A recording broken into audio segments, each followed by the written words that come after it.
পদার্থবিজ্ঞান অধ্যায় 3টা একটু দেখাই দিব। চলো শুরু করি। আমাদের ফিজিক্সের চ্যাপ্টার 3 পড়ার জন্য প্রথমে যেটা জানতে হবে নিউটনের প্রথম সূত্র, নিউটনের ফার্স্ট ল বা প্রথম সূত্র কি বলতেছে। সহজ কথায় বলতেছে, যদি কোনো প্রকার বল না থাকে, যদি কোনো প্রকার বল না থাকে তাহলে আদিবেগ ও শেষ বেগ একই থাকবে। এটা হলো নিউটনের প্রথম সূত্র। বাংলায় বললে বাহ্যিক কোনো বল প্রয়োগ না করলে, বাহ্যিক কোনো বল প্রয়োগ না করলে স্থির বস্তু স্থির, গতিশীল বস্তু সুষম গতিতে একই দিকে চলতে থাকবে আজীবন। এটা হলো আমাদের নিউটনের প্রথম সূত্র। এখান থেকে আমাদের পরীক্ষায় প্রশ্ন আসতে পারে যে নিউটনের প্রথম সূত্র দিয়ে কিসের ধারণা পাওয়া যায়। অ্যান্সার হলো বলের ধারণা পাওয়া যায়। আরেকটা হলো আমরা এখান থেকে জড়তার ধারণা পাই। জড়তা, হোয়াট ইজ জড়তা বা ইনার্শিয়া। জড়তা বা ইনার্শিয়া হচ্ছে একটা বস্তু যেইভাবে আছে সে সেইভাবেই চলতে চাইতেছে, আজীবন সে সেইভাবেই চলতেছে। এই যে তার চাওয়া বা ইচ্ছা বা প্রবণতা, সেটা হলো জড়তা। জড়তা থেকে তোমাদের 2 নম্বরের প্রশ্ন আসবে। যদি 2 নম্বরের প্রশ্ন আসে তাহলে কি আসবে? সাপোজ আমাদের বলল চলন্ত বাস হঠাৎ ব্রেক করছে, বা আমাদের বলতেছে থেমে থাকা বাস হঠাৎ চলতেছে, হঠাৎ চললে, বা তোমাকে এখানে বলতে পারে যে ধরো একটা গ্লাসের উপরে কার্ড, গ্লাসের উপর কার্ড, তার উপর কয়েন, ওই কোয়েশ্চেনটা। এরকম বিভিন্ন আমাদের প্রশ্ন আসতে পারে। এরকম জড়তার যে প্রশ্নই আসুক না কেন, একটা কম্বল রাখছো, কম্বলে পিটাচ্ছ, ধুলাটা কেন বেরোচ্ছে, বিভিন্ন ধরনের কোশ্চেন আসে। তুমি দৌড় প্রতিযোগিতা আসো, দৌড় শেষ করার পরেও, প্রতিযোগিতার লাইন ক্রস করার পরেও তুমি কেন আরো সামনের দিকে আগাই গেছো, এরকম বিভিন্ন কিছু কিন্তু চায়। তো তুমি মনে রাখবা, তোমার যেটাই চাক না কেন অ্যান্সারটা হবে তুমি একটু আগে কোন অবস্থায় ছিলা, একটু আগে তোমার অবস্থাটা কি ছিল। একটু আগে তুমি যদি গতিশীল থাকো তাহলে তোমার অ্যান্সার হলো গতি জড়তা। একটু আগে তুমি যদি স্থিতিশীল থাকো তাহলে তোমার অ্যান্সার হলো স্থির জড়তা বা স্থিতি জড়তা। যেমন চলন্ত বাস হঠাৎ ব্রেক করতেছে, তো ব্রেক করার আগে তোমার কি অবস্থা ছিল? তুমি চলতেছিলা, তাহলে তুমি গতিশীল ছিলা, তাহলে অ্যান্সার গতি জড়তা। বা থেমে থাকা বাস হঠাৎ চললে, আমরা থেমে থাকা বাস যদি হঠাৎ করে চলা শুরু করে আমরা কি পিছনের দিকে ঝুঁকে পড়ি কেন? তুমি কিছু যদি নাও বুঝো, অ্যান্সার জাস্ট এটুক চিন্তা করে বলবা যে বাস তো এখন চলতেছে, তাহলে আগে কি ছিল? আগে সে থেমেছিল, তার মানে আমি স্থির ছিলাম, তাহলে অ্যান্সার স্থিতি জড়তা। বুঝতে পারছি? স্থির থাকলে স্থিতি জড়তা অ্যান্সার হবে, গতিশীল থাকলে গতি জড়তা অ্যান্সার হবে। তোমার একটু আগে তোমার অবস্থানটা কি ছিল, অবস্থাটা কি ছিল সেটা তুমি খেয়াল করো, আর কিছু না। এরপর আমাদের আসে নিউটনের দ্বিতীয় সূত্র। নিউটনের দ্বিতীয় সূত্র আমাদের লাগবে। নিউটনের দ্বিতীয় সূত্র বলতেছে তুমি যত বেশি বল প্রয়োগ করবা তত বেশি তোমার ভরবেগের পরিবর্তন হবে। যত বেশি বল প্রয়োগ করবা তত বেশি ভরবেগের পরিবর্তন হবে। আর এই ভরবেগের পরিবর্তনের হার বলের সমানুপাতিক। যেহেতু যত বেশি বল প্রয়োগ করবা, ভরবেগের পরিবর্তনের হার প্রযুক্ত বলের সমানুপাতিক। তুমি যেদিকে বল প্রয়োগ করবা সেদিকেই তোমার ভরবেগটা পরিবর্তিত হবে। ব্যাপারটা এরকম, তুমি যত বেশি বল প্রয়োগ করবা তোমার ভরবেগ এর পরিবর্তন, দেখো এটা আদি ভরবেগ, এটা শেষ ভরবেগ, তাহলে এটা কি পরিবর্তন? পরিবর্তনের হার এর সমানুপাতিক। তাহলে আমি এই ক্ষেত্রে এটা কেন দেখাচ্ছি, তোমার এখানে এফ ইকুয়াল এম এ প্রমাণ করতে বলে, এফ ইকুয়াল টু এম এ প্রমাণ আমরা এখান থেকে করে দেব। তাহলে আমি পাইতেছি এফ ইকুয়াল এখানে এম এ, এফ সমানুপাতিক এম এ, যেখানে আমরা সমানুপাতিক চিহ্নটারে উঠায় আমরা কি বলি, একটা কে বলি। কে, যেই কে ধ্রুবকের মানটা 1 ধরা হয়েছে, তাহলে এফ ইকুয়াল টু আসে কি এম এ। 1 ধরা হয়েছে কেন? যখন এটা আসলে আবিষ্কার করা হয়েছে তখন কে এর মান বের করা আর জন্য পর্যাপ্ত নলেজ বিজ্ঞানীদের ছিল না, তখন তারা কে এর মান 1 ধরে করছে। জিনিসটা তারা এইভাবে বলছে যে যখন তোমার এম হবে 1 কেজি, এ হবে 1 মিটার পার সেকেন্ড স্কোয়ার, তখন এফটাও হবে 1, তখন এফটাও হবে 1, এবং তার একক তারা বলছে নিউটন, যেহেতু নিউটন বল আবিষ্কার করছে। তো তখন কে এর মান কত আসে, 1 আসে। এটা 1, এটা 1, এটা 1, তাহলে কে এর মান তো 1। তো সেই হিসাবে কে এর মান 1 ধরে তোমার F = m এ বলা হইতেছে। সংজ্ঞা অনুসারে, বলের সংজ্ঞা অনুসারে কে এর মান 1 ধরা হয়েছে। তো এত যে বল বল বলতেছি, বল জিনিসটা কি? বল হলো যা কোনো বস্তুর বেগের পরিবর্তন করে বা করতে চায়, বেগের পরিবর্তন করে বা বেগের পরিবর্তন ঘটাইতে চায়, তাই হলো বল। তুমি একটা দেয়ালে সারাদিন ধাক্কাইলেও তার তো বেগের পরিবর্তন হবে না, কিন্তু তার বেগের পরিবর্তন হওয়ার উপক্রম হয় তুমি যখন এটাকে ধাক্কাও। সো এই জন্য তো এটা একটা বল। ওকে, এখন দ্বিতীয় সূত্র থেকে আমাদের প্রথম সূত্রে একটা প্রতিপাদন আসে। দ্বিতীয় সূত্র থেকে প্রথম সূত্রের প্রমাণ দেখাও। বলে নিউটনের দ্বিতীয় সূত্র থেকে প্রথম সূত্র প্রমাণ করো। 2 নম্বরের প্রশ্ন আসে। তুমি তখন কি বলবা? F = ma, তুমি জানো m = কি, v - u/t। f এর মান যদি 0 হয়, কারণ আমি ওই যে ফার্স্টেই বলছিলাম প্রথম সূত্রে কি f নিটটা 0, বাহ্যিক কোনো বল নাই। f নিট কেন 0 তার কথা একটু পরে বলতেছি, নিট কথাটা কেন বলছি। তো F = ma, v - u/t। এবার এই t বা m জিনিসটা এইভাবে যদি আমি লিখি, m আর t এখানে গুণ ভাগ আছে, এগুলাই তো এই পাশে আসবে। m এসে ভাগ হবে, t এসে গুণ হবে, হলে কি 0 তো 0ই হবে, অন্য কিছু হবে? অন্য কিছু তো আর হবে না। সো এই u যখন এই পাশে আসবে, u = v হচ্ছে। তাহলে তুমি দ্বিতীয় সূত্র থেকে প্রথম সূত্রের প্রতিপাদন পেয়ে যাচ্ছ। 2 নম্বরের জন্য খুব ইম্পর্টেন্ট। দুইটার মধ্যে যে কোনো একটা 2 নম্বরে আসতেই পারে। এইখান থেকে একটা 2 নম্বরে আসতে পারে। হ্যাঁ, এগুলো সব 2 নম্বরের প্রশ্ন। মনে রাখবা, যতক্ষণ ধরে বল প্রয়োগ হবে ততক্ষণ বস্তুটার ত্বরণ হবে। তুমি বল প্রয়োগ করে থামাই দিছো, বস্তুটার ত্বরণ হবে না। সেখানে যদি আর কোনো বল না থাকে তাহলে বস্তু চলবে সমবেগে। আর যদি সেখানে ঘর্ষণ বল থাকে, তুমি কোনো বল দিচ্ছ না কিন্তু ঘর্ষণ বল আছে, তখন বস্তুটা চলবে মন্দনে। ঘর্ষণ বল নিয়ে আমরা সামনে বলতেছি।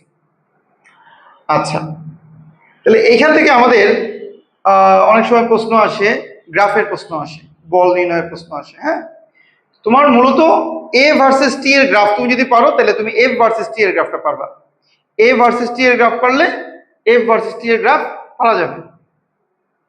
খেয়াল করো, এরকম একটা প্রশ্ন আছে আমাদের যে 100 কেজি ভরের একটা গাড়ির বেগ সময় দেখো চিত্র দেওয়া আছে। প্রথম 30 সেকেন্ডে অতিক্রান্ত দূরত্ব নির্ণয় করো। প্রথম 30 সেকেন্ডে, তাহলে প্রথম 30 সেকেন্ডে যদি নির্ণয় করো, দেখো প্রথম 30 সেকেন্ড কিন্তু এতটুকু, তোমার এই অংশটুকুর দূরত্ব বের করতে হবে। তুমি যদি এই ত্রিভুজ আর এই আয়তক্ষেত্রের ক্ষেত্রফল বের করে বলে দাও তাও হবে, আবার তুমি যদি নর্মাল সূত্র খাটাও তাও হবে। আমাদের ওএ অংশের জন্য খেয়াল করো, ওএ অংশের জন্য যদি এস বের করতে বলি তাহলে কি হবে? ওএ অংশে আমাদের এস কত? S = u + v/2 × t। OA অংশটা কতটুকু? ওএ অংশটা দেখো প্রথম 20 সেকেন্ড, আমার লাগবে মোট 30 সেকেন্ড। তাহলে আমি প্রথম 20 সেকেন্ডের জন্য আগে বের করে নিই। তাইলে ও এ অংশে শুরু হয়েছে ও থেকে, শেষ হয়েছে এ তে। তাহলে প্রথম পয়েন্ট ও, যেখানে বেগ কত 0, শেষ পয়েন্টটা এ তে বেগ কত 5/2 × t। টাইমের মান কত? ও এ অংশের টাইমের মান 20। টাইম কত পাইলাম? 50 মিটার। এরপরে বলতেছে আমাদের প্রথম 30 সেকেন্ড চাইছে, তাহলে আমি প্রথম 20 সেকেন্ডের জন্য বের করছি, তাহলে আমি পরের 10 সেকেন্ড বের করব। পরের 10 সেকেন্ডে দেখো তার বেগটা কোনোভাবে পরিবর্তন হচ্ছে না। বেগ 5 ছিল, এখানেও 5, এখানেও 5, এখানেও 5। তার মানে কি সমবেগে আমি বলবো 20 সেকেন্ড থেকে 30 সেকেন্ডের জন্য আমার s = vt। s1 দাও, s2 দাও। v এর মান 5, টাইমের মান 10, অ্যান্সার 50 মিটার। তাহলে প্রথম 30 সেকেন্ডে মোট দূরত্ব আমরা পেলাম 50, 50, 100 মিটার। খুব সহজ, আশা করি বুঝতে পারছো। আচ্ছা, এরপর বলা হচ্ছে বিসি অংশে কি পরিমাণ বল প্রয়োগ করার ফলে গাড়িটা সি বিন্দুতে থামানো সম্ভব হয়েছিল, গাণিতিক বিশ্লেষণ করো। বিসি অংশে আমি কি পরিমাণ বল প্রয়োগ করছি যে গাড়িটা সি বিন্দুতে থেমে গেছে। দেখো সি বিন্দুতে তার বেগটা কত 0, তার মানে গাড়িটা কিন্তু সি বিন্দুতে থেমে গেছে। তাহলে এটার গাণিতিক বিশ্লেষণ আমরা করব। গাণিতিক বিশ্লেষণ আমরা করব। এটা যদি গাণিতিক বিশ্লেষণ করতে যাই, খেয়াল করে দেখো আমাদের বিসি অংশে কি পরিমাণ বল প্রয়োগ করা হয়েছে। বল প্রয়োগ, বল এফ ইকুয়াল টু এম এ, তাই না? আমি যদি এ এর মান পাই তাহলে তো আমি এফ পেয়ে যাচ্ছি, আমার তো এম দেওয়াই আছে 100 কেজি। সো আমার টার্গেট হলো এ বের করা। কোন অংশের? বিসি অংশে, কারণ আমার বিসি অংশ চাইছে। তাহলে বিসি অংশে আমার এ কত? V minus u by t. BC অংশে a v minus u by t. তুমি ভি কত দেখতেছো? 0। ভি দেখতেছো তোমার 0, ইউ দেখতেছো তোমার কত? 5। তাহলে 0 মাইনাস 5। টাইমের মান দেখো, বিসি অংশ 40 থেকে 60, 40 থেকে 60, 40 থেকে 60 যদি হয়, 40 থেকে 60 যদি হয়, তুমি এখানে টাইমের মান 20 বসাবা। তাহলে -5/20 বা -1/4 বা -0.25, এত কি তোমার ত্বরণ। তাহলে কি পরিমাণ বল প্রয়োগ করা হয়েছে? আমরা জানি বল F equal to m a. M এর মান কত? 100। আর এটা কত তোমার? -0.25। তখন তুমি পাইলে কত? -25 নিউটন। এত বল, অর্থাৎ 25 নিউটন বল প্রয়োগ করার কারণে এটা হয়েছে। তুমি মনে রাখবা, বাধা দিলে, কোনো বল যদি বাধা দেয়, কাউকে আটকায়, এটা অলওয়েজ মাইনাস। বাধা প্রদানকারী বল মাইনাস। তখন তোমাকে লাস্টে যে বলতে হবে না যে -25 নিউটন বল প্রয়োগ করা হয়েছে, তুমি বলবা 25 নিউটন বাধা প্রদানকারী বল প্রয়োগ করা হয়েছে। ঠিক আছে? এই হ্যাঁ, বলো। তাহলে এইভাবে তুমি বলের অঙ্কগুলো করতে পারবা। তোমাকে যদি বল সময় লেখচিত্র চায়, তুমি অধ্যায় 2-এ যেমন ত্বরণ সময় লেখচিত্র করছো না এরকম সিঁড়ির মতো, সেরকমই বল সময় লেখচিত্র হবে। জাস্ট এর সাথে একটা এম গুণ হয়ে বিভিন্ন বলগুলো তুমি পাবা। ঠিক আছে? আচ্ছা, তাহলে আমরা এই জায়গাটুকু বুঝলাম, প্রথম সূত্র, দ্বিতীয় সূত্র বুঝলাম। নিউটনের থার্ড লতে আমাদের আসে কি? মূলত এফ ইকুয়াল টু এম এ। নিউটনের থার্ড লতে আমাদের মূলত আসে কি? F1 equal to minus F2, অর্থাৎ কি? ক্রিয়া বল প্রতিক্রিয়া বল সমান। এবং ওইটা দিয়ে আমাদের কিন্তু বিভিন্ন অঙ্ক চাবে। তোমার এই জায়গাটাতে একটা কি বলে প্রশ্ন থাকতেই পারে যে স্যার এফ নিটটা কেন লিখছিলেন? এফ নিট ইকুয়াল টু 0 বা F net equal to m a. আমাদের এই চ্যাপ্টারে আমরা যে বলছি না, আমাদের সব থেকে ইম্পর্টেন্ট সূত্র এফ ইকুয়াল টু এম এ, এটা আমরা বলতেছি। বাট তোমাকে মনে রাখতে হবে এই এফটা মূলত F net equal to m a. তোমার এই অধ্যায়ে অনেক ছোট প্রশ্নের মতো আছে, যেমন স্পর্শ বল, অস্পর্শ বল, তোমার সাম্য বল, অসাম্য বল, মৌলিক বল, 4টা আছে। এই বলগুলো একটু তুমি রিডিং করে নিবা, তাহলেই হবে। সাম্য অসাম্য, তুমি দেখো এই একটা বস্তু আছে, এই বস্তুকে তুমি এইদিকে 10 নিউটন বল প্রয়োগ করতেছো, ঠিক বিপরীত দিকেও তুমি এখানে 10 নিউটন বল প্রয়োগ করতেছো। তাহলে বস্তুটা কি কোনো দিকে যাবে? দেখি কোনো দিকে যাবে? যাবে না, এটা এখানে থাকবে। তাহলে এই দুটো বল হলো কি? সাম্য বল। ঠিক আছে? তুমি একটা জায়গায় দাঁড়ায় আছো, পৃথিবী তোমাকে যেই ওজনে নিচের দিকে তোমাকে টানতেছে, তুমি কিন্তু ঠিক তার উল্টা একটা বল দিতে পারতেছো। তুমি যে দাঁড়ায় আসো একটা জায়গায়, এটা কি? সাম্য বলের কারণে। কিন্তু তুমি শূন্য থেকে তুমি যদি লাফ দাও, ধরো ছাদ থেকে লাফ দিলা, এখন কি তুমি পড়ে যেতেছো না? তাহলে এই ক্ষেত্রে কিন্তু সাম্যবল নাই। এই ক্ষেত্রে সাম্যবল অ্যাপ্লাই হচ্ছে না। অ্যাপ্লাই হবে কখন? আবার যখন তুমি মাটিতে ধপাস করে পড়বা, মাটির ভিতরে যে ঢুকে যাচ্ছ না, তুমি মাটির উপরেই পড়ছো এবং ওইখানে স্থির হয়ে গেছো, তখন আবার সাম্যবল কাজ করা শুরু করবে। দুইটা বল যদি সমান হয় তাহলে সেটা সাম্যবল। দুইটা বল কেন, 4টা, 10টা, 20টা, যে একাধিক বলের নিট মান, লব্ধি মান, যোগফল যদি 0 হয়, তাহলে তুমি বুঝবো এটা সাম্যবল। আর যদি না হয় তাহলে অসাম্যবল। কিরকম? একজন এদিকে 10 নিউটন বলে টানতেছে, আরেকজন এদিকে ধরো 12 নিউটন বলে টানতেছে, তাহলে এই বস্তুটা তো ওইদিকে যাবে, 2 নিউটন বলের কারণে ওইদিকে যাবে, তাই না? 2 নিউটন ওইদিকে যাবে, তাহলে ওইটা অসাম্যবল। স্পর্শ অস্পর্শ বল কি? সোজা বাংলা ভাষায়, স্পর্শ করলে স্পর্শ বল, স্পর্শ না করলে অস্পর্শ বল। যেমন ঘর্ষণ বল স্পর্শ ছাড়া হইতে পারে না, ঘর্ষণ বলটা স্পর্শ বল। আবার ধরো যে তোমার মহাকর্ষ বল, এটার জন্য কোনো স্পর্শ করা লাগে না। তোমার আমার মধ্যে একটা আকর্ষণ থাকবে, পৃথিবী চাঁদের মধ্যে একটা আকর্ষণ আছে, এটা কিন্তু স্পর্শ করা লাগে নাই, সো এটা অস্পর্শ বল। চারটা মৌলিক বল পড়ে নিবা। এর পরবর্তীতে তাহলে আমরা এফ নিট কথাটা বুঝতে পারছি, আমার একাধিক বল কাজ করলে আমাকে আলটিমেটলি এখানে কতটুকু বল কাজ করতেছে সেটা দেখতে হবে। এখানে দুইটা বল কাজ করতেছে, কিন্তু আমার অ্যান্সার এখানে কি মূলত কাজ করতেছে কত, মূলত কাজ করতেছে 2 নিউটনের বল এদিকে। এইটা হলো আমার মূল লক্ষ্য, আর এইটাই হলো আমার এফ নিট। ঠিক আছে, আচ্ছা। তো নিউটনের থার্ড লতে কি বলতেছে, থার্ড লতে বলতেছে ক্রিয়া প্রতিক্রিয়া বল সমান, আমরা জানি। তো তৃতীয় সূত্রে আমাদের বলতেছে F1 ইকুয়াল টু মাইনাস এর F2, আর এই F ইকুয়াল টু কি তুমি জানো, ma। F equal to ma। 1 number বস্তুর জন্য যদি 1 1 চিন্তা করো, 2 নাম্বার বস্তুর জন্য যদি তুমি 2 2 চিন্তা করো, তাহলে a মানে কি v minus u by t।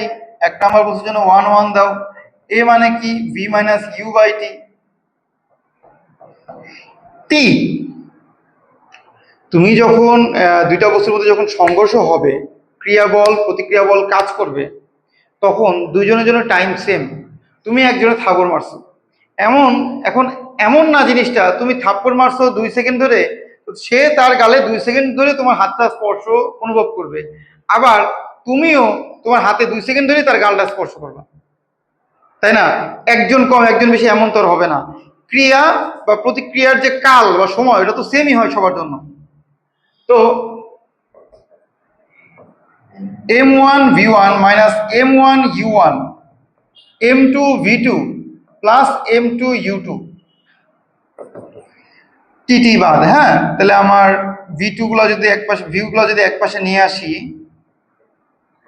R u গুলো যদি একপাশে নিয়ে আসি, আমি এরকম একটা সূত্র পাই, যেটাকে আমরা কি বলি, ভরবেগের সংরক্ষণ সূত্র বলি না, আমরা বলি ভরবেগের সংরক্ষণ সূত্র। m1 u1 plus m2 u2 সমান সমান m1 v1 plus m2 v2। বাস, এটা আমার ছিল সেই ভরবেগের সংরক্ষণ সূত্র। অর্থাৎ সংঘর্ষ হইলে আদি ভরবেগ আর শেষ ভরবেগ সবসময় সমান হবে। এখন এই ক্ষেত্রে এই সংঘর্ষটা কি ধরনের সংঘর্ষ হবে, এটা আমার জানার খুব বেশি প্রয়োজন। মনে রাখবা, এইখানে তোমার ভরবেগ যেমন সংরক্ষিত হয়, গতিশক্তিও সংরক্ষিত হইতে পারে। গতিশক্তিও সংরক্ষিত হইতে পারে, তুমি জানো গতিশক্তি half m v square. So আদি গতিশক্তি, শেষ গতিশক্তি, প্রথম বস্তু দ্বিতীয় বস্তু, ওদের জন্য আমরা সূত্রটা এরকম একটা পাচ্ছি, half of m1 u1 square half of m2 u2 square যোগফল equal to half of m1 v square half of m2 v2 স্কোয়ারের যোগফলের সমান। এখন কথা হচ্ছে, অনেক সময় যেটা হয়, ভরবেগকে প্রকাশ করা হয় পি দ্বারা। এই পি আর এই পি তোমার যদি সমান হয়, দেখা যায় যে এই ইকে আর ওই ইকে সমান হইতেও পারে, নাও হইতে পারে। ইকে বা ভরবেগগুলা সমান হইতেও পারে, নাও হইতে পারে। ভরবেগ অলওয়েজ সংরক্ষিত হয়, কিন্তু গতিশক্তি প্র্যাকটিক্যাল লাইফে কিন্তু গতিশক্তি খুব একটা সংরক্ষিত হয় না। তো গতিশক্তি সংরক্ষিত হইতেও পারে, নাও হইতে পারে। যদি গতিশক্তি সংরক্ষিত হয়, যদি এটা সমান হয়, তখন আমরা এই সংঘর্ষকে কি বলি, স্থিতিস্থাপক সংঘর্ষ। স্থিতিস্থাপক সংঘর্ষ। অন্যদিকে যদি এটা সমান না হয়, তাহলে আমরা এটাকে স্থিতিস্থাপক সংঘর্ষ নয় বলে আমরা বলি, এটা স্থিতিস্থাপক সংঘর্ষ নয়। ঠিক আছে, স্থিতিস্থাপক সংঘর্ষ নয়। তাহলে ইকে 1 ইকে 2 সমান হইলে স্থিতিস্থাপক সংঘর্ষ, ইকে 1 ইকে 2 সমান না হলে স্থিতিস্থাপক সংঘর্ষ না। ওকে, আচ্ছা, বুঝতে পারলাম। এবং এই ক্ষেত্রে অনেক সময় যেটা হয়, দুইটা বস্তু বা দুইটা গাড়ি, যে কোনো কিছু যখন সংঘর্ষ হয়, তারা একত্রে মিলে যেতে পারে। মিলে গেলে তাদের শেষ বেগগুলা সেম হবে, এই ভি1টা হবে ভি, এই ভি2টা হবে ভি। আমি ভি ভি কমন নিয়ে তখন সূত্রগুলোকে কিরকম বলতে পারি দেখো, তখন আমি সূত্রগুলো এরকম বলতে পারি যে m1 u1 plus m2 u2 সমান সমান m1 প্লাস m2 এবং ভি যখন আমি কমন নেব, এটাও ভি ওটাও ভি, কমন নিয়ে এটা বলতে পারি। ঠিক আছে, আবার তোমার এই ক্ষেত্রেও হাফ আর ভি স্কোয়ার কমন নিয়ে m1 প্লাস m2 আমি বলতে পারি। তোমার এইটা খুব ভালোভাবে মনে রাখতে হবে, যখন ভরবেগ আর গতিশক্তি দুইটাই সংরক্ষিত হয় তা স্থিতিস্থাপক, কিন্তু ভরবেগ সংরক্ষিত হয়েছে গতিশক্তি হয় নাই তা স্থিতিস্থাপক নয়। এখন যখন স্থিতিস্থাপক হয় তখন আমাদের খুব গুরুত্বপূর্ণ দুটো সূত্র আসে। কি কি সূত্র? v1 equal to m1 minus m2 into u1 plus 2 of m2 u2, নিচে m1 plus m2। v2 equal to m2 minus m1 into u2 plus 2 of m1 u1, নিচে m1 প্লাস m2। এই সূত্র দুটো খুব ভালোভাবে মনে রাখবা। যখন কোন একটা স্থিতিস্থাপক সংঘর্ষ হয়, তোমাকে শেষ বেগ বের করতে বলছে, একজনের শেষ বেগ চাইছে, আরেকজনের শেষ বেগ বলা নাই, তারপরেও তুমি কিন্তু এটা বের করতে পারবা। বুঝতে পারছো? কিন্তু তুমি মনে রাখবা, যদি এরকম মিলিত দেখতে পাও, মিলিত হইলে কখনোই তারা স্থিতিস্থাপক হবে না। মিলিত হইলে কখনোই তারা স্থিতিস্থাপক হবে না, অর্থাৎ সেই ক্ষেত্রে আমি ইকে1 ইকে2 সমান পাবো না, অসম্ভব। কেন স্থিতিস্থাপক হয় না? কেন গতিশক্তি কেন সংরক্ষিত হয় না? কারণ যখন সংঘর্ষ হয় তখন দেখা যায় কি, একাধিক শক্তি এখানে কাজ করে। ওইখানে আমার তাপ শক্তি উৎপন্ন হয়, শব্দ শক্তি উৎপন্ন হয়, ওইখানে আমার পীড়নের বা বিকৃতির বিরুদ্ধে একটা কাজ হয়। বুঝতে পারছো? এইভাবে যে শক্তির অপচয়গুলো হয়, এই অপচয়গুলো হওয়ার কারণে গতিশক্তি সংরক্ষিত হয় না। অন্যদিকে আমাদের ভরবেগ সবসময় সংরক্ষিত হয়। তাহলে এইটা সম্বন্ধে তোমাকে দু একটা অঙ্ক আসলে করতে হবে। তো আমরা চলো এই অঙ্কটা দেখি কি বলতেছে। 800 কেজি ভরের একটা গাড়ি এত বেগ নিয়ে এত ত্বরণে পূর্ব দিকে, আর 500 কেজি ভরের একটা গাড়ি এত বেগ নিয়ে এত ত্বরণে পশ্চিম দিকে যাত্রা শুরু করছে। তো এক সময় এদের মধ্যে সংঘর্ষ হয়েছে, এদের মোট অতিক্রান্ত দূরত্ব এত, এই সেই বলতেছে। তো আমাকে বলতেছে একটা গাড়ি, হ্যাঁ, যে কোনো একটা গাড়ি, এই একটা গাড়ি এদিকে যাইতেছে। কোন দিকে যাচ্ছে? পূর্ব দিকে যাচ্ছে, পূর্ব দিক। আরেকটা গাড়ি যাচ্ছে পশ্চিম দিক। তাহলে এদিকটা যদিও পশ্চিম দিক আর এদিকে আমার পূর্ব দিক হবে, এটা একটা পূর্ব দিকে, ধরো একটা গাড়ি যাচ্ছে পূর্ব দিকে, পূর্ব দিকে যাচ্ছে, এটা পশ্চিম দিকে যাচ্ছে। আমাকে বলতেছে পূর্ব দিকের গাড়িটার ভর হলো 800 কেজি, এই গাড়িটার ভর 800 কেজি, 800 কেজি তার ম্যাস m1 800। এই গাড়িটা এত বেগ নিয়ে এত ত্বরণে যাইতেছে। অন্যদিকে পশ্চিম দিকে যে গাড়িটা যাচ্ছে সেটা 500 কেজি ভরের গাড়ি, তাহলে m2 আমার 500, এবং তারও একটা বেগ এবং ত্বরণ আছে। বলতেছে একটা সময় তাদের মধ্যে সংঘর্ষ হয়েছে, এবং তাদের মধ্যকার দূরত্ব ছিল 1.5 কিলো। তাদের মধ্যকার মধ্যবর্তী যে দূরত্ব সেটা হচ্ছে 1.5 kilo, 1.5 kilometre, that means 1500 metre. এখন তাহলে আমাদেরকে কি বলতেছে দেখো, বলতেছে যে গাড়িদ্বয় কখন সংঘর্ষে লিপ্ত হবে। এটা অধ্যায় 2 এর প্রশ্ন, চ্যাপ্টার 2 এ এরকম প্রশ্ন অনেক ইম্পর্টেন্ট, যে ইঁদুর, বিড়াল বা বাঘ, হরিণ, যে অঙ্কগুলো আছে, একটা গাড়ি আরেকটা গাড়ি, কখন তাদের দেখা হবে, সংঘর্ষ হবে, কখন বাঘটা যায় ইঁদুরকে, তোমার হরিণকে ধরবে, বিড়ালটা ইঁদুরকে ধরবে, এই জাতীয় যে কোশ্চেনগুলো আসে, তার জন্য এটা আমার ইম্পর্টেন্ট। এখন সেই ক্ষেত্রে আমার এটা তো আমরা বুঝলাম, চিত্রটা আমরা বুঝলাম। বলতেছে কখন সংঘর্ষ হবে, দেখি তাহলে আমরা গতে বলবো, ধরি টি সময় পর প্রথম গাড়িটা যখন এক্স দূরত্ব অতিক্রম করবে,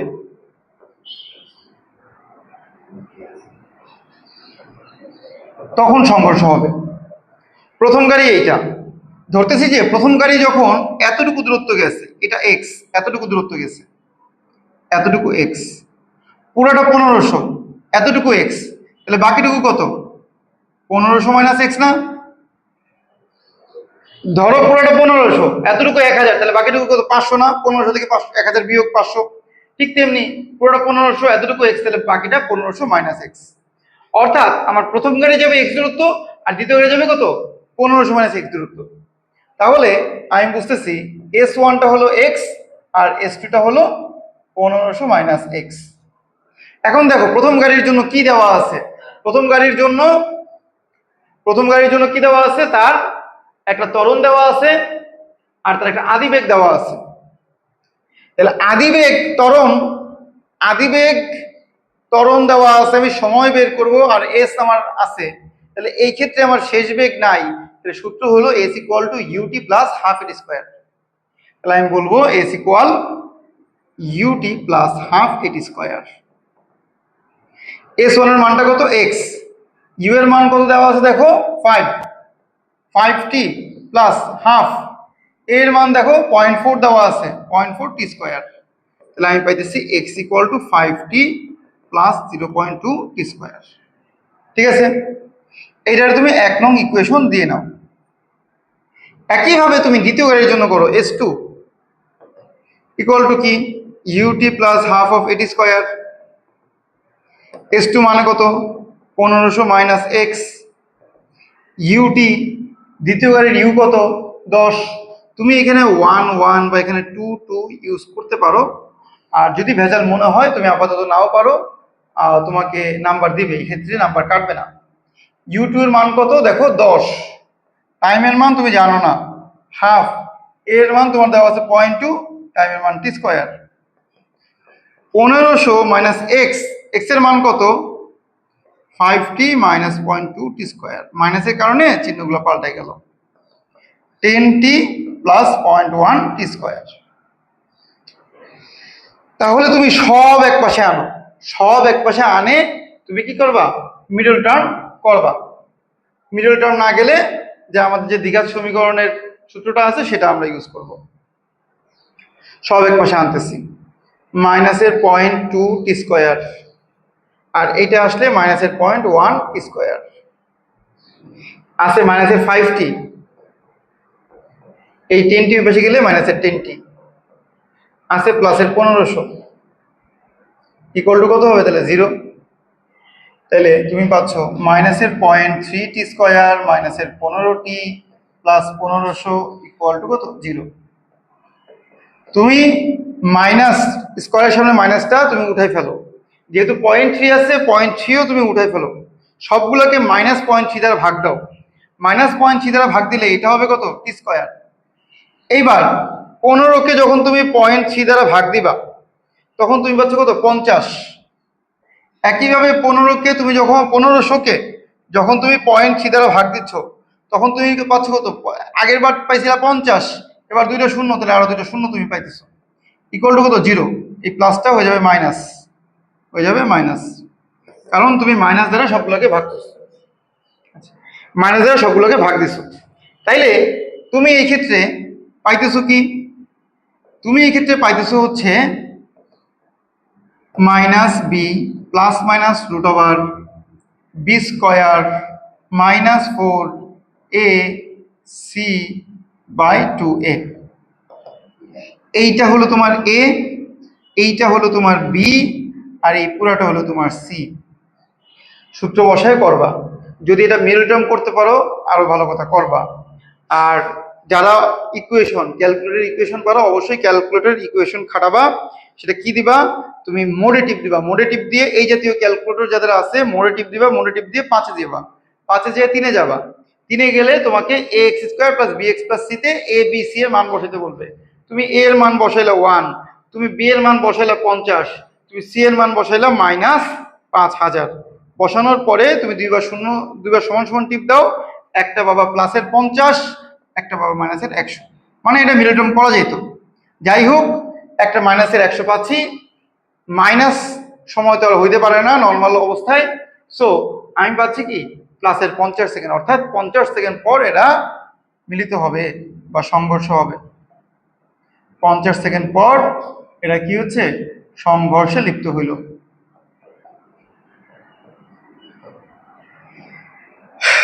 এরপরে আমাদের কি বলতেছে, সংঘর্ষের পর গাড়িগুলা মিলিত অবস্থায় কত বেগে কোন দিকে গতিশীল হবে। সংঘর্ষের পর এরা কি হবে, মিলিত হয়েছে, তাহলে এরা এবার কোন দিকে যাবে, কত বেগে যাবে, কোন দিকে যাবে, কত বেগে যাবে। তোমরা এই ক্ষেত্রে একটা জিনিস খুব ভালোভাবে মনে রাখবা, সেটা হচ্ছে আমরা এখানে বেশিরভাগ স্টুডেন্ট যেটা ভুল করবে সেটা হচ্ছে তোমার এইটাকে তারা প্রথম গাড়ির আদিবেগ আর এইটাকে তারা দ্বিতীয় গাড়ির আদিবেগ হিসাব করে অঙ্কটা করবে, M1 U1 M2 U2, কিন্তু আসলে ব্যাপারটা তা না। খুব ভালোভাবে খেয়াল করো, খুব ভালোভাবে। এইখানে দেখো গাড়িটা 5 বেগ নিয়ে যাচ্ছিল, কিন্তু ধীরে ধীরে তার তো ত্বরণ হচ্ছে, ধীরে ধীরে তার তো বেগটা বাড়বে। 50 সেকেন্ড পর তার বেগ কি যথেষ্ট বাড়বে না? ধরো 50 সেকেন্ড পর তার বেগ হয়ে গেছে 25, 5 থেকে ধরো 25 হয়ে গেছে, তাইলে সে কি প্রচন্ড জোরে ধাক্কা খাবে না? 5 বেগে ধাক্কা খাওয়া আর 25 বেগে ধাক্কা খাওয়া কি এক হইলো না? তো অবশ্যই যেহেতু একটা নির্দিষ্ট সময় পর সংঘর্ষ হচ্ছে, সংঘর্ষের ঠিক পূর্ব মুহূর্তে তার যেটা বেগ ওইটাই তার আদিবেগ। আমরা যে বলি সংঘর্ষের আদিবেগ U1, তো সংঘর্ষের ঠিক পূর্ব মুহূর্তে তার যে বেগটা থাকে সেটা আদিবেগ। তাহলে এখানে এই 5 কিন্তু তার আদিবেগ না, এটা তো সংঘর্ষের অনেক আগের বেগ। ঠিক সংঘর্ষ হওয়ার টাইমের বেগটা কত? ঠিক সংঘর্ষ হওয়ার টাইমের বেগটা হচ্ছে তোমার v = u + at দিয়ে বের করবো, তাহলে আমি সংঘর্ষের আগের বেগটা পাবো, সেটা হবে আমার আদিবেগ। তো সেটা করার জন্য আমরা কি করব, খেয়াল করি।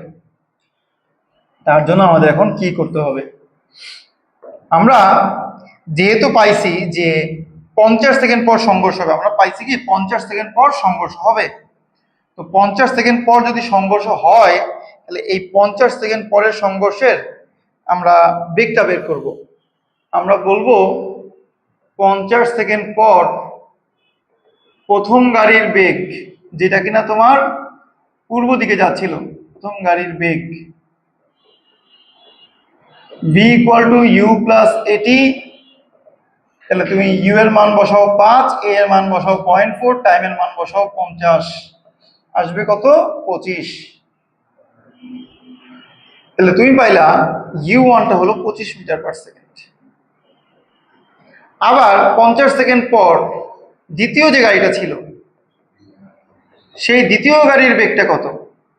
তার জন্য একইভাবে v = u + at খাটাও, তার u ছিল 10, a এর মান 0.2, t এর মান 50, তুমি এটা পাইলা 20। সুতরাং u2 কত বললাম? u2 বললাম 20। এই 20 লেখা মানেই তুমি অঙ্কটা ভুল করে ফেলছো। কেন? এই 20 লেখছো আর অঙ্কটা ভুল হয়ে গেছে। কেন হয়েছে? একটা গাড়ি গেছিল পূর্ব দিকে, তাহলে আরেকটা তো আসছে পশ্চিম দিকে। একটা যদি আমি প্লাস ধরি, আরেকটা কি মাইনাস ধরতে হবে না? তাই অবশ্যই অবশ্যই আমি এখানে -20 বলে দেব, লাগলে বলে দিবা যেহেতু বিপরীতমুখী। ঠিক আছে, সাইড নোট দিয়ে দিবা যেহেতু বিপরীতমুখী। এখন তোমার M1 M2 তো দেওয়াই আছিল, M1 কত? 800, M2 কত? 500। এখন তাই যদি হয় তাহলে তুমি মিলিত বেগ চাইতেছো, তাই না? মিলিত বেগ চাচ্ছ। তুমি জানো ভরবেগের সংরক্ষণ সূত্র কি? M1 U1 M2 U2 মিলিত বস্তুর জন্য সূত্রটা হচ্ছে এরকম আসবে। তাহলে v যখন এক পাশে থাকবে এগুলো এসে ভাগ হবে, তুমি এরকম একটা অবস্থা পাচ্ছ। তাহলে তুমি পাইতেছো v = M1 U1 800 into U1 কত? 25, 800 ইন্টু 25 প্লাস 500 ইন্টু -20, 500 ইন্টু -20। তুমি খেয়াল করবা U1 U2 কত লিখছো? U2 লিখছো -20, নিচে M1 + M2, 800 প্লাস 500। সো তখন তুমি এটা ক্যালকুলেশন করবা। ক্যালকুলেশন করলে আমাদের কত আসে? 800 গুণ 25, 20,000। এটা আসবে -1 1 2 3, 10-এর পরে 3টা শূন্য, 1 2 3টা শূন্য, 20,000 - 10,000, নিচে হলো 1300। তাহলে আমাদের পাচ্ছি 10,000 ভাগ 1300। আমরা পাচ্ছি 7.69। এত তাদের মিলিত বেগ। প্লাসে আসছে না মাইনাসে আসছে? অবশ্যই প্লাসে আসছে। যেহেতু প্লাসে আসছে, প্লাসে যাচ্ছিল কে? প্লাসে যাচ্ছিল প্রথম গাড়ি। প্রথম গাড়ি যে দিকে যাচ্ছিল, প্রথম গাড়ি যাচ্ছিল পূর্ব দিকে, তাহলে মিলিত বস্তুগুলো পূর্ব দিকে যাবে। কত বেগে যাবে? 7.69 বেগে যাবে। এটা তাদের মিলিত বেগ। এই হলো তোমার মিলিত হইলে অঙ্ক। এবং তুমি যদি এই ক্ষেত্রে এখন ওই সংঘর্ষের গতিশক্তিগুলো বের করো, আদি গতিশক্তি শেষ গতিশক্তি বের করো, তুমি জীবনেও সেম পাবা না। আগের গতিশক্তি যা হবে, পরের গতিশক্তি দেখবা যে সেম আসবে না। অর্থাৎ গতিশক্তি এখানে সংরক্ষিত হচ্ছে না, তার মানে এটা স্থিতিস্থাপক সংঘর্ষ হবে না। তোমাদের বারবার বলছি, মিলিত হইলে এটা স্থিতিস্থাপক হবে না, এটা মনে রাখবা। ঠিক আছে?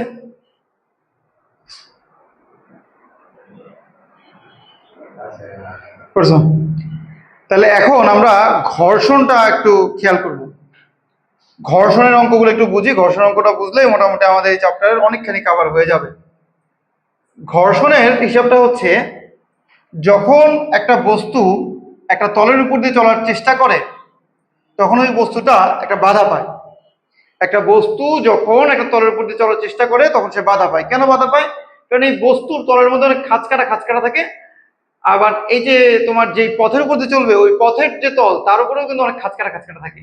একটা খাঁজের ভিতরে একটা খাঁজ যেয়ে এখানে অনেক বেশি বাধার সৃষ্টি করে বা ঘর্ষণ সৃষ্টি করে। ঠিক আছে? সো যদি এরকম করে ঘর্ষণ হয়, তখন তুমি যতখানি বল প্রয়োগ করবা, তুমি এদিকে একে যত বেশি বল প্রয়োগ করতেছো, তুমি ধরো 10 নিউটন বল প্রয়োগ করলা, ও কিন্তু 10 নিউটন বল পাবে না। ও কিন্তু 10 নিউটন বল পাবে না। ও কি পাবে? সাপোজ এখানে 2 নিউটন বল ঘর্ষণ বলে চলে যাচ্ছে, তখন ও 8 নিউটন বল পাচ্ছে, এবং তখন ওই বস্তুটা 8 নিউটন বলের কারণে আগাচ্ছে। আমরা এই 8কে বলি কার্যকর বল। কি বলি? কার্যকর বল। আর এটা কি মোট বল? ঘর্ষণ বল। তাহলে আমরা বলতে পারি, মোট বল থেকে ঘর্ষণ বল যদি বিয়োগ হয়, তাহলে আমরা পাবো কার্যকর বল। কার্যকর বল, মোট বল এফ, ঘর্ষণ বল ছোটদের এফ, কার্যকর বল আমরা বলবো এম এ। ঘর্ষণ বল কিভাবে বের করে? ঘর্ষণ বল বের করে মূলত একটা বস্তুর ওজন আর ঘর্ষণ গুণাঙ্ক গুণ করে। ঘর্ষণ গুণাঙ্ক এবং ওজনের গুণফল। তাহলে আমি বলতে পারি f equal to mu M g. যদি সেটা কোনোভাবে একটা তলে থাকে, একটা বস্তু যদি একটা তলে থাকে, এখানে একটা অ্যাঙ্গেল থাকে, তাহলে আমি বলবো সেটা f equal to mu M g sine theta. এই প্রত্যেকটা জিনিসের ব্যাখ্যা আছে, কিন্তু ধরো তোমার পরীক্ষা কালকে বা পরশু, তো তোমার আপাতত এই ব্যাখ্যা হিসাব করে পড়ার কোনো দরকার নাই। তুমি ডিরেক্টলি এটা মনে রাখো, f equal to mu M g, f equal to mu M g sine theta. তো তাহলে এখন এটা যদি আমাদের মূল সূত্র হয়, এই সূত্র দিয়ে আমরা অঙ্ক করব। মনে রাখবো, যদি আমাদের কোনো বল প্রয়োগ না হয়, ঘর্ষণ বল আছে, তাহলে বস্তু কিন্তু এই ঘর্ষণ বলের কারণে তখন কিন্তু সে মাইনাসের এফ ইকুয়াল টু এম এ এই হিসাবে আগাবে, অর্থাৎ তার একটা মন্দন হতে থাকবে। ঠিক আছে? আচ্ছা, তাহলে আমরা সেই হিসাবে একটা অঙ্ক চলো দেখি। আমাদের বলা হচ্ছে, একটা ব্যক্তি নির্দিষ্ট একটা অবস্থান থেকে 2 কেজি ভরের একটা বস্তুকে এত মিটার দূরে ফেলানোর উদ্দেশ্যে 10 সেকেন্ড যাবত 10 নিউটন বল প্রয়োগ করলো। পথের ঘর্ষণ বল 3 নিউটন, গতি ঘর্ষণ সহগ কত, উদ্দেশ্য সফল হবে কিনা। তাহলে বলা হচ্ছে 2 কেজি ভরের একটা বস্তুকে, 2 কেজি ভরের একটা বস্তুকে তুমি 584 মিটার দূরে এখানে তুমি ফেলাবা। ফেলানোর উদ্দেশ্যে তুমি 10 সেকেন্ড যাবত 10 নিউটন বল প্রয়োগ করছো। 10 সেকেন্ড যাবত 10 নিউটন বল প্রয়োগ করছো। সাপোজ 10 সেকেন্ড তোমার এখানেই শেষ। তাহলে এরপরে বস্তুটা যে এখানে চলে আসছে, এরপরে সে কিন্তু কি হবে? আর কোনো বল পাচ্ছে না, তাকে কিন্তু আমি কোনো বল দিচ্ছি না। এরপরে বস্তুটা ওই যে পড়ছি জড়তা, জড়তার কারণে সে চলতেই থাকে। সো সে কিন্তু এভাবে চলতেই থাকবে, সে ওইভাবে চলতেই থাকবে। কিন্তু যেহেতু পথে একটা ঘর্ষণ বল আছে, তাই সে একটা সময় যেয়ে কি থেমে যাবে।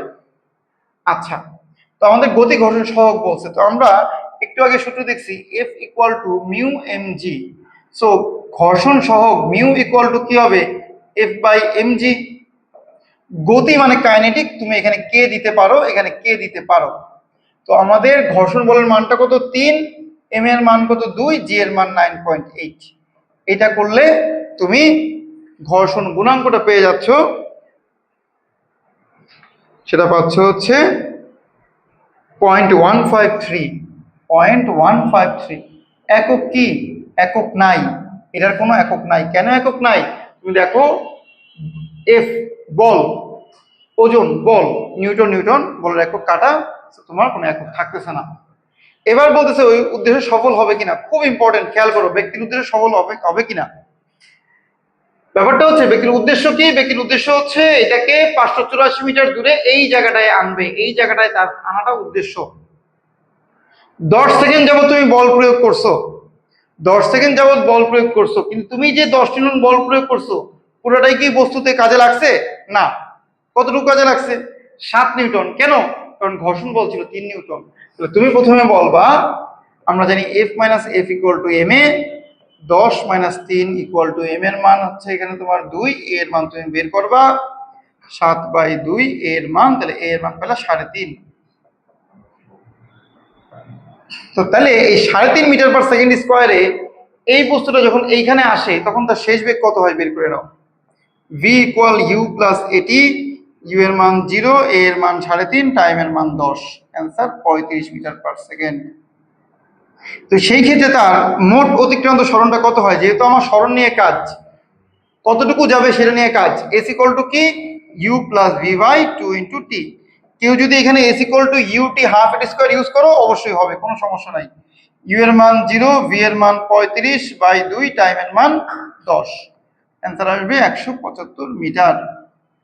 তাহলে তুমি বুঝলা যতক্ষণ ধরে বল প্রয়োগ করা হয়েছে ততক্ষণে তার সরণ হয়েছে 175 মিটার। এবার কি হয়েছে? এবার কিন্তু আমি আর কোনো বল প্রয়োগ করতেছি না। বল প্রয়োগ থেমিয়ে, বল প্রয়োগ যখন আমার থেমে যাবে, বল প্রয়োগ যদি থেমে যায় বা থামিয়ে দেয়া হলে তখন আমার সূত্রটা কি দাঁড়াবে? আমার f minus f equal to m a, f তো 0, তাহলে কি পাবা? মাইনাসের f equal to m a. তাহলে এখান থেকে তুমি কি পাচ্ছ? এ ইকুয়াল টু মাইনাসের এফ বাই এম। তাহলে মাইনাসের এফ বাই এম, মাইনাসের 3/2 সমান সমান আসবে মাইনাসের 1.5 metre per second square. So যখন তোমার বল প্রয়োগ থেমে যাবে তখন তার যে মন্দন হবে সেটা মাইনাসের 1.5। তোমার এই জায়গায় বল প্রয়োগ থামছে, এই জায়গায় তোমার শেষ বেগ কত ছিল? 35। এই জায়গায় শেষ বেগ 35, তাহলে দ্বিতীয় অংশের জন্য আদিবেগ কত? 35। তাহলে আমাদের দ্বিতীয় অংশে আদিবেগ 35, শেষ বেগ কত হবে? সেটা একটা সময় যে অবশ্যই থামবে, তাহলে শেষ বেগ 0। তাহলে আমি তার এসটা বের করবো। আমি কিন্তু এ অলরেডি পেয়ে গেছি, এ এর মান পাইছি মাইনাসের 1.5, সো আমি এস বের করব। সূত্র যেহেতু এখানে টি নাই, তাহলে সূত্র হলো v square equal to u square plus 2as। সেখান থেকে তুমি এপাশ ওপাশ করে তুমি পাবা সূত্রটা এরকম, মান বসাই দিবা 2 ইন্টু মাইনাসের 1.5 বসাই দিবা। বসাই দিলে তুমি পাচ্ছ 408.33। তাহলে তুমি মোট দূরত্ব কতটুকু পাইছো দেখো তো, মোট দূরত্ব তার কতটুকু আসছে। সুতরাং মোট বক্স, তোমার যে বস্তুটা আছে ওই বাক্সটা মোট দূরত্ব কতটুকু যাবে? আগে ছিল 175 মিটার, এখন হলো 408.33 মিটার। তুমি পাইলা 583.33 মিটার। তোমার টার্গেট ছিল 584 মিটার দূরে ফেলানো, তোমার গেছে 583 মিটার। তাহলে ব্যক্তির উদ্দেশ্য সফল হয়নি, উদ্দেশ্য সফল হয়নি। ঘর্ষণের একটা আদর্শ অঙ্ক, এরকম একটা ঘর্ষণ অঙ্ক আসতে পারে, আসলে আমরা এই করব। অর্থাৎ কতক্ষণ ধরে বল প্রয়োগ করা হয়েছে তার জন্য কি শেষ বেগ বের করব, এবং তার জন্য আমি সরণটা বের করব। ওই শেষ বেগের সরণটা বের করার পর যখন আর বল প্রয়োগ হচ্ছে না তখন কি মাইনাসের এফ ইকুয়াল টু এম এ, এর মান আমি পাবো। এর মান পাওয়ার পর আমি কি করব? আমি V square you square 2s খাটায় আমি আরেকটা এস বের করব। এই এস আগের এস যোগ করলে আমি মোট দূরত্ব পেয়ে যাব। যদি আমাকে এখানে সময় বলতো তাহলে আমি v minus u by t করে আমি একটা এর মান বের করতাম, a equal to v minus u by t, সেক্ষেত্রে আমি টি এর মান বের করতাম, t equal to v minus u by a. ওই টি এর মান বের করে আগের 10 সেকেন্ডের সাথে যোগ করে দিতাম, তাহলে আমি মোট সময় পেতাম। এই গেল। এর পরবর্তীতে আমার শুধুমাত্র একটাই বাকি থাকে, সেটা হলো কপি কল। কপি কল নিয়ে তোমরা অনেক বেশি চিন্তিত থাকো, এটা আসলে আমার কাছে মনে হয় এই চ্যাপ্টারের সবচেয়ে সহজ, যদি তুমি একটু শর্টকাট মেথডটা বুঝতে পারো। এটা আমি এখন একদম শর্টকাটে করাবো, তবে হ্যাঁ এইটার পরিপূর্ণ নিয়মটাও তুমি আমার চ্যানেলে পাবা। তো আমরা আজকে শর্টকাট নিয়মটা শিখি, যার বেশি মন চাচ্ছে সব শিখতে সে অবশ্যই আমার চ্যানেলে ভিডিও খুঁজলে পেয়ে যাবা। তাহলে খেয়াল করো, কপি কলের কথাটা আমরা একটু বুঝি। কপি কলের হিসাবটা হচ্ছে সোজা হিসাব। কপি কল কি, টান বল কি, হ্যান ত্যান এগুলো আমি কিচ্ছু বলতেছি না, ডিরেক্টলি আমি কপি কলের অঙ্কে যাচ্ছি। কপি কলের সূত্রটা হচ্ছে উপরে লেখবা ঝুলন্ত বস্তুদের ওজনের পার্থক্য। ঝুলন্ত বস্তুদের ওজনের পার্থক্য, আর তোমার নিচে হবে সব বস্তুর ভর। সব বস্তুর ভর। এইখানে যদি ঘর্ষণ বল থাকে তাহলে তুমি ঘর্ষণ বল বিয়োগ করবা উপরে। ঘর্ষণ বল তুমি বিয়োগ করবা কখন? যদি থাকে, আর না থাকলে তো নাই। তো মূলত কিন্তু আমরা যে পড়ছি না F net equal to m a, তাহলে এ ইকুয়াল টু কি আসতেছে এফ নিট বাই এম, মূলত কিন্তু ওই সূত্রটাই এইটা। তো সোজা হিসাবটা কি দেখো, আমি বলতেছি সবগুলা বস্তুর ওজনের পার্থক্য। আমি এইটার ত্বরণটা বের করি, এই সিস্টেমের ত্বরণ। এই সিস্টেমের ত্বরণটা হচ্ছে আমার কোন কোন বস্তু ঝুলে আছে, 66 কেজি এবং 30 কেজি, কার ভর বেশি? 66 কেজির ভর বেশি। তাহলে আমি এইটার ওজন থেকে ওটার ওজন বিয়োগ করব, কারণ এই দুটা বস্তু ঝুলে আছে, তাহলে এই দুটা বস্তুর ওজনের বিয়োগ করব। তাহলে আমি বলবো এম, ধরো এটা 1 ওটা 2, বা এ দিয়ে চিন্তা করো, M A G minus M B G minus ঘর্ষণ বল যদি থাকে, এখানে আছে ঘর্ষণ বল, দেখো এখানে ঘর্ষণ সহগ দিয়ে দিয়েছে, তাহলে ঘর্ষণ বল আছে, মাইনাস ঘর্ষণ বল ডিভাইড বাই সব বস্তুর ভর। এখানে মোট 3টা বস্তু আছে, এ বি আর পি। তাহলে দেখো এম এ কত 66, এর সাথে 9.8 গুণ করো। এম বি কত 30, এর সাথে 9.8 গুণ করো। ঘর্ষণ বল F equal to mu M G. Mu M G, কোন এম নিব? এখানে তো অনেকগুলো বস্তু আছে, কোন এম নিব? যেই বস্তুটা ঘর্ষণ হবে সেই বস্তু। এইটা বা এটার তো কোনো ঘর্ষণ হচ্ছে না, ঘর্ষণ হচ্ছে এই জায়গায়, তাহলে এই বস্তুটার ঘর্ষণ হচ্ছে কোন বস্তু? পি বস্তু, তাহলে আমি এখানে পি নিব, নিচে এই সবগুলার ভর নেব।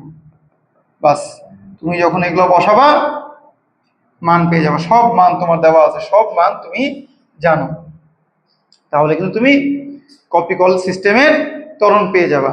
3টা বস্তু থাক বা 2টা বস্তু থাক, তোমার যদি 2টা বস্তু থাকে, তাহলে কি হবে? 2টা বস্তু থাকলে এই 2টা বস্তু ঝুলন্ত আছে, তাহলে এদের ওজনের পার্থক্য, যেটা বেশি ওজন সেটা থেকে কম ওজন বিয়োগ করবা, এদের ওজনের পার্থক্য ডিভাইড বাই কি সব বস্তুর ভর। 2টা বস্তু আছে, 2টা বস্তুর ভর। তোমার সিস্টেমটা এরকম আছে, এই একটা বস্তু আছে, এখানে তোমার আরেকটা বস্তু ঝুলে আছে, তাহলে ঝুলন্ত বস্তু একটাই, তাহলে উপরে হবে এটার ওজন, নিচে হবে কি এই দুইটার ভর। এই হলো হিসাবটা, কপি কলের খুব নর্মাল হিসাব। তুমি এইভাবে ত্বরণ বের করতে পারো তোমাদের লেভেলে যতটুকু আসবে। ঠিক আছে, আমি আর এখানে বিস্তারিত বললাম না, বিস্তারিত তুমি দেখবা ভিডিওতে পাবা আমার চ্যানেলের অন্যান্য ভিডিওতে। তাহলে তুমি এই চ্যাপ্টার থেকে মোটামুটি ভাবে তুমি 4 ধরনের অঙ্ক আগামী দিন পরীক্ষায় তুমি পাইতে পারো। সেটা হচ্ছে কি, বল সময় লেখচিত্রের অঙ্ক, নাম্বার 2 সংঘর্ষের অঙ্ক, নাম্বার 3 তোমার কপি কলের অঙ্ক, আর নাম্বার 4 ঘর্ষণের অঙ্ক। তবে এক্ষেত্রে ঘর্ষণের অঙ্ক আসার সম্ভাবনা অনেক বেশি, এটা বেশি ইম্পর্টেন্ট। আর এছাড়াও সংঘর্ষ অনেক বেশি ইম্পর্টেন্ট। সংঘর্ষের মধ্যে কিন্তু তুমি বন্দুক, গুলি বা নৌকা ওইগুলোও কিন্তু তোমার সংঘর্ষের মধ্যে পড়বে। সো ওইগুলা ভালোভাবে করবা, সমস্যা হলে অবশ্যই জানাবা। আজকে ভিডিও এই পর্যন্তই। আসসালামু আলাইকুম।